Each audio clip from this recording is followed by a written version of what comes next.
சுச்சக்கர வரதாச்சாரியம் சுத்தசத்வ குருத்தமம் ஸ்ரீநிதி ராகவம் வந்தே ஹியபார கருணாகரம் கவிதாஜித கல்லோலி கன்யகா காந்தவக்ஷசே கருணாதி குணாட்யாய கமலாநிதயே நமஹா.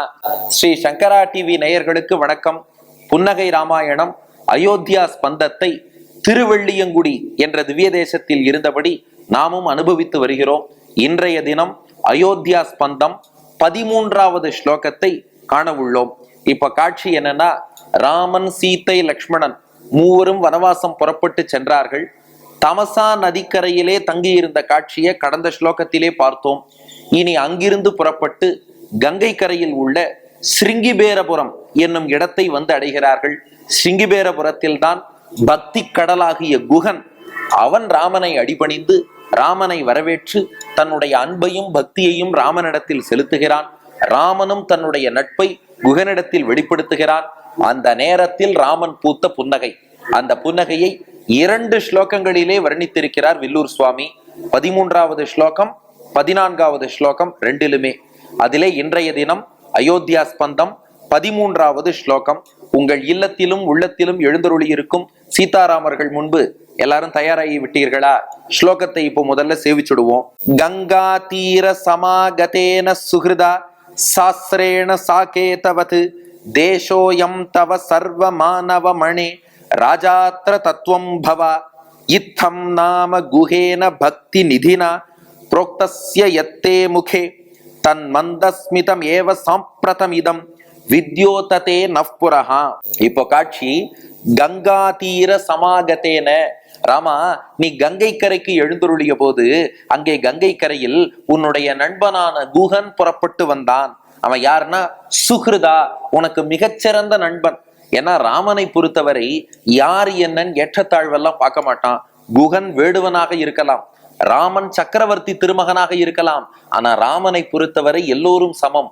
ஏழை, ஏதலன், கீழ்மகன் என்னாது இறங்கி மற்றவர்க்கு இன்னருள் சுரந்து மாழைமான் மடநோக்கி உன் தோழி உம்பி எம்பி என்று ஒழிந்திலை என்று திருமங்கையாழ்வார் பாடுகிறாரே, அப்படி சுஹ்ருத் நண்பன் என்று ராமானி குகனை அங்கீகரித்தாயே. அந்த குகன் வருகிறான். எப்படி வந்தானா?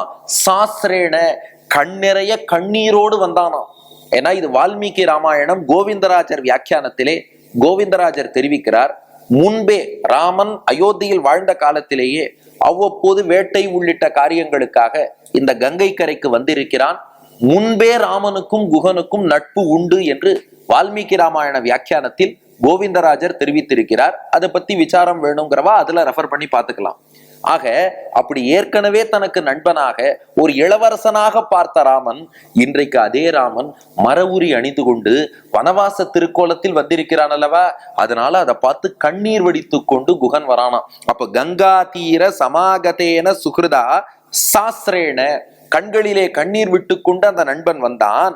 அவன் வந்து ராமா உன்னிடம் பிரார்த்திக்கிறான். சாகேதவது தேசோயம் தவ சர்வமானவமணே, அனைத்து மனிதர்களுக்கும் தலைவனாக விளங்கக்கூடிய ராமா, சாகேதம் எனப்படும் அயோத்தி எப்படி உன் தேசமோ அது போல இந்த ஸ்ருங்கிபேரபுரமும் உன்னுடைய தேசம் தான். அந்த ஸ்ருங்கிபேரபுரத்தில் வேடுவர் தலைவனாக குகன் இருக்கிறான். அந்த சிற்றரசுக்கு அவன்தான் தலைவன். ஆனா அவன் என்ன பண்ணிட்டான்? அவனுக்கு விஷயம் தெரியும்.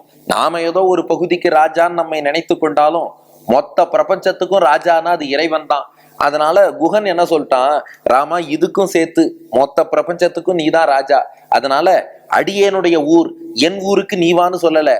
அயோத்தி எப்படி உன் ஊரோ அது போல இதுவும் உன்னுடைய ஊர் தான். ராஜாத்திர தத்துவம் பவான்ட்டான். அயோத்திக்கு தானே உனக்கு பட்டாபிஷேகம் பண்ணக்கூடாதுன்னு சொல்லி காட்டுக்கு அனுப்பினார்கள். ஒன்னும் பிரச்சனை இல்ல.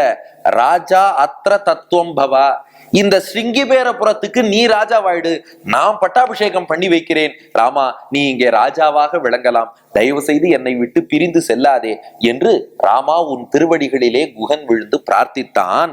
இத்தம் நாம குஹேன பக்தி நிதினா, இப்படி பக்தி கடலாகிய குகன் இவ்வாறு சொல்ல, புரோக்தஸ்ய யத்தே முகே, அவன் வார்த்தைகளை நீ கேட்டதாலே தன் மந்தஸ்மிதம் ஏவ சம்பிரதமிதம் வித்யோததே நஃபுரஹா, உன் முகத்தில் அப்போது ஒரு புன்னகை தோன்றியதே, அதே புன்னகைதான் இப்போது வடுவூரில் எங்கள் கண்ணெதிரே தெரிகிறது. உன் முகத்திலே அதே புன்னகையோடு தான் நீ விளங்குகிறாய் என்று தெரிவிக்கிறார் வில்லூர் சுவாமி. அப்ப ஸ்லோகத்தின் கருத்து என்னன்னா, குகன் கண்ணெறைய கண்ணீரோடு பக்தி கடலாகிய குகன், ராமா உன்னை அடிபணிந்து நீதான் எல்லா உலகுக்கும் ராஜா, அதனால அயோத்தி உனக்கு எப்படியோ சிங்கிபேரபுரமும் அப்படித்தான். ஏன்னா நாம தான் இது சொந்த ஊர், இது அயலார் ஊர், அந்நியம், இதெல்லாம் நமக்கு. இறைவனுக்கு எல்லாமே அவன் ஊர் தானே. அப்போ இந்த சிங்கிபேரபுரத்தில் நீ பட்டாபிஷேகம் செய்து கொள், நான் பண்ணி வைக்கிறேன், இங்கே நீ ராஜாவா இரு, இதை தாண்டி தண்டகாரண்யம்ங்கிற காட்டுக்கெல்லாம் போக வேண்டாம் என்று குகன் பிரார்த்தித்த போது, ராமா நீ பூத்த புன்னகைதான் இது என்று தெரிவிக்கிறார் வில்லூர் சுவாமி. இப்ப அந்த 3 விஷயங்கள். முதல் விஷயம், புன்னகைக்கான காரணம் என்னன்னா, குகன் அவ்வளோ பக்தியோடு இங்க இருன்னு சொல்லிட்டான். அவன் பக்தியை பார்த்தும் ராமனுக்கு சந்தோஷம், புன்னகை செய்கிறான். ஆனா அதை விட முக்கியமா என்னன்னா, குகன் அங்கே தங்குன்னு சொன்னாலும் ராமனால் தங்க முடியாது. ஏன்னா தந்தை சொல்மிக்க மந்திரம் இல்லைன்னு நாட்டு பகுதியில் ராமன் வசிக்க மாட்டான், வனவாசம் போக சொல்லியிருக்கார், காட்டு பகுதியில் தான் வசிப்பான். அதனாலதான் சிங்கிபேரபுரத்திலேயே நகரத்துக்குள்ள ராமன் வரல, நகரத்துக்கு வெளியில் கங்கை கரையில் மரத்தடியில தான் ராமன் காத்துட்டு இருக்கான். குகன் தான் அங்கு வந்து அடிபணிந்தான். அப்போ ஒரு டவுன்ஷிப்குள்ள ராமன் வரமாட்டான், அவுட்ஸ்கர்ட்ஸ்ல தான் இருப்பான். அப்படி இருக்கிற ராமன், தந்தை சொல்லை அப்படி பின்பற்றக்கூடிய ராமன் இங்க பட்டாபிஷேகம் பண்ணிக்கோனா பண்ணிப்பானா? அதனால நிச்சயம் வனவாசம் தான் போவான். ஆனா அதே சமயம் குகன் இவ்வளவு பக்தியோடு அழைக்கும் போது நேரடியாக முடியாதுன்னு சொல்ல முடியாது. அதனால இதை ஏற்க முடியாத சூழல்ல இருக்கிறேங்கிறத புன்னகை மூலம் ராமன் தெரிவிக்கிறான். அப்ப பாருங்களேன், ஒரு புன்னகை ராமாயணத்தை ரிசர்ச் பண்ணோம்னா ஒரு புன்னகை என்பது எத்தனை விஷயங்களை சாதிக்க வல்லதுன்னு யோசித்து பாருங்களேன். நம்ம புன்னகைன்னு ஒரு வரம் நமக்கு பகவான் கொடுத்தாலும் நாம் அதை எவ்வளவு தூரம் பயன்படுத்துறோம்னு தெரியாது. இப்ப குகன் ஆசையோடு கூப்பிடுறான், அவன்கிட்ட நேரம் முடியாதுன்னு சொல்ல முடியாது, அதே சமயம் அதை ஏத்துக்கவும் முடியாது, அப்பா பேச்ச நிறைவேற்றணும், காட்டுக்கு தான் போகணும். அதனால ராமன் என்ன பண்ணானோ, ஒரு புன்னகை மட்டும் செய்தான். ஏன்னா silence will prevent many problems, a smile can solve many problems.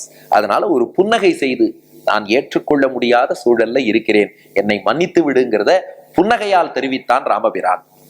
அடுத்து இந்த புன்னகை நமக்கு தெரிவிக்கக்கூடிய செய்தி என்னன்னா, ஒரு பக்தனை பார்த்தால் பகவானுக்கு மகிழ்ச்சி வரும். ஏன்னா இந்த குகனை பார்த்ததால் ஒரு மகிழ்ச்சி, அதற்காகவும் தான் இந்த புன்னகை.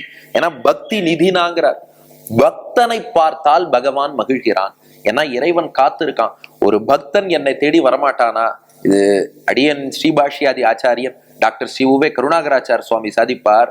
புதுசா போர்டு போட்ட ஒரு டாக்டரும் வக்கீலும் ஒரு பேஷண்டோ கிளையண்டோ வரமாட்டாளான்னு எப்படி காத்துட்டு இருப்பாளோ, அது போல பகவான் ஒரு பக்தன் கிடைக்க மாட்டானான்னு காத்துட்டு இருக்கான். கீதையில கண்ணன் அர்ஜுனன்ட்ட சொல்றான், வாசுதேவ சர்வமிதி ச மகாத்மா சுதுர்லபகா. வாசுதேவனே எல்லாம்னு சொல்லக்கூடிய ஒரு பக்தன், எனக்கு உண்ணும் சோறு பருகு நீர் தின்னும் வெற்றிலையும் எல்லாம் கண்ணன்னு நம்மாழ்வாரை போன்ற ஒரு பக்தர் கிடைப்பாரான்னு நானும் ஏங்கிட்டு இருக்கேன், ரொம்ப கஷ்டமா இருக்கே, அப்படி ஒரு பக்தர் கிடைக்கிறதே கஷ்டமா இருக்கேங்கிறான் பகவான். அந்த மாதிரி ஒரு பக்தனை பார்க்கும் போது, குகன்னா பக்தி கடல் இல்லையா அவன், அந்த குகனை பார்த்ததால் ராமன் புன்னகை செய்கிறான். அப்போ செய்தி என்னன்னா, அந்த பக்தனை பார்த்தால், பக்தி உள்ள உள்ளத்தை பார்த்தால் இறைவன் சிரிக்கிறான். பக்தி உள்ள உள்ளங்களை காணும் போது இறைவன் சிரிப்பான். அதுதான் இந்த புன்னகை தெரிவிக்கும் தத்துவம். அடுத்து முக்கியமா இந்த புன்னகையை ரசிப்போருக்கு என்ன பலன்னா, அந்த ரசிப்பதே பலன் தானே. குகனை போன்ற ஒரு பக்தி நிதி, அவனை பார்த்து ராமன் புன்னகை செய்கிறான், இதை கேட்கிறதே பாக்கியம். அத்தோடு என்ன பலன்னா, வாங்க ஸ்லோகத்தை சேவிச்சுட்டே பார்த்துருவோம். கங்கா தீர சமாகதேன சுஹிருதா சாஸ்திரேண சாகேதவத் தேசோயம் தவ சர்வமானவ மணே ராஜாத்ர தத்துவம் பவ இத்தம் நாம குஹேன பக்தி நிதினா புரோக்தஸ்ய யத்தே முகே தன் மந்தஸ்மிதம் ஏவ சம்பிரதமிதம் வித்யோததேன புரஹா என்று சொல்லுவோருக்கு குகனை போலவே உயர்ந்த பக்தி ராமனிடத்தில் ஏற்படும்படி சீதாராமர்கள் அருள் புரிவார்கள். நன்றி, வணக்கம்.